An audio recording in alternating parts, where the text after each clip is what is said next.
সিলেট শহরে শুরু হয়ে গেছে ঈদের শপিং। রমজানের শেষের দিকে এসে ঈদের শপিং এর আমেজটা পুরোপুরি জমে যায়। ইফতারের পর বের হয়ে যায় মানুষ শপিং করতে, আর তারপর একদম সাহারি পর্যন্ত শপিং করতেই থাকে, কোনো বিষয় না, কারণ ওদের টাকা আছে তাই ওরা সারা রাত ধরে শপিং করতে থাকে। অনেকে তো আবার সেসে খেয়ে তারপর বাসায় বেক করে। আচ্ছা বাদ দিন সেসব বড় লোকদের ব্যাপার স্যাপার, আমরা তো আবার গরিব, আমরা সারা রাত ধরে শপিং করার মতো সামর্থ্য আমাদের নেই। যাই হোক, আমরা বের হলে হচ্ছে ইফতার পর বের হই, বেশি হলে ধরেন 1 ঘন্টা থেকে তারপর আমাদের কেনাকাটা শেষ হয়ে যায়, আমরা চলে আসি, কারণ আমরা গরিব। যাই হোক, সেটা বিষয় না, শপিংটা বড় বিষয় না। বিষয়টা হচ্ছে সিলেট শহরটা এত সুন্দর করে সাজিয়েছে, লাল সাদা হলুদ সব রকমের লাইট দিয়ে এত চমৎকারভাবে সাজিয়েছে যে দেখার মতো।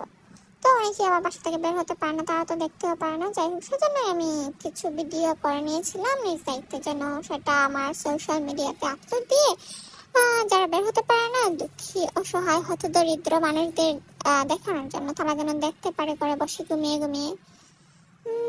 তো দেখে ওরা শান্তি পায়। আচ্ছা যাই হোক, তো বিষয়টা হচ্ছে সন্ধ্যার পরপরই যদি বের হয় তখন হচ্ছে ভিড় কম থাকে, মানুষ কম থাকে। যত রাত বাড়তে থাকে তত মানুষের ভিড় বাড়তে থাকে।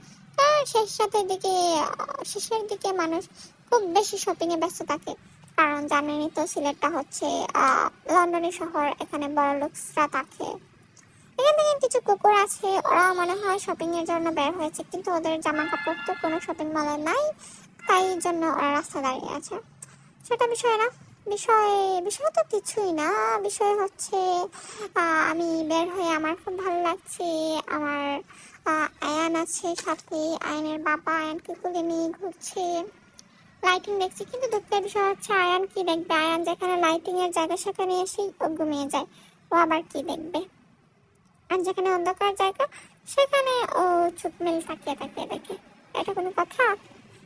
আচ্ছা যাই হোক, তো দেখেন আপনারা কি সুন্দর লাল বাতি হলুদ বাতি ঝিকিমিকি করছে, মানুষজন হাঁটছে, তারপর অনেকে রেস্টুরেন্টে খাচ্ছে, আমরা যেতে দেখছিলাম।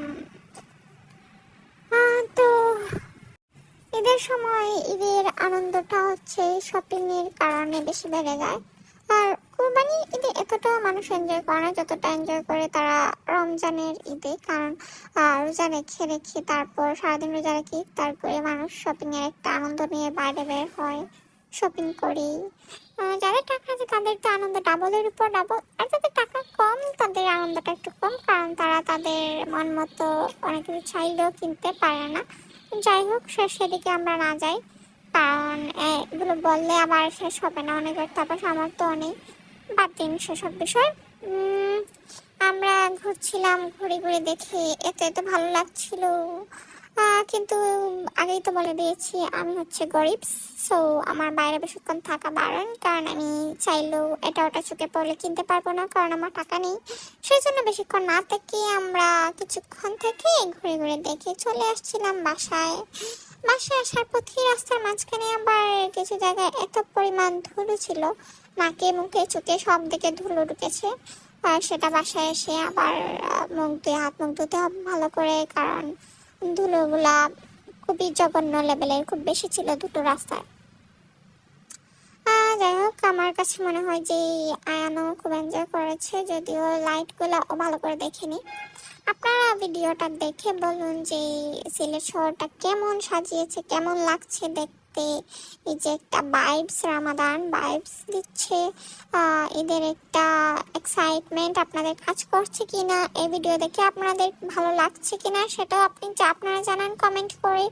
যাই হোক, ভালো থাকেন সবাই, সুস্থ থাকেন সবাই। ঈদের জন্য আপনাদের অগ্রিম ঈদ মোবারক, আর সবাইকে আমাদের বাসায় দাওয়াত। Bye bye.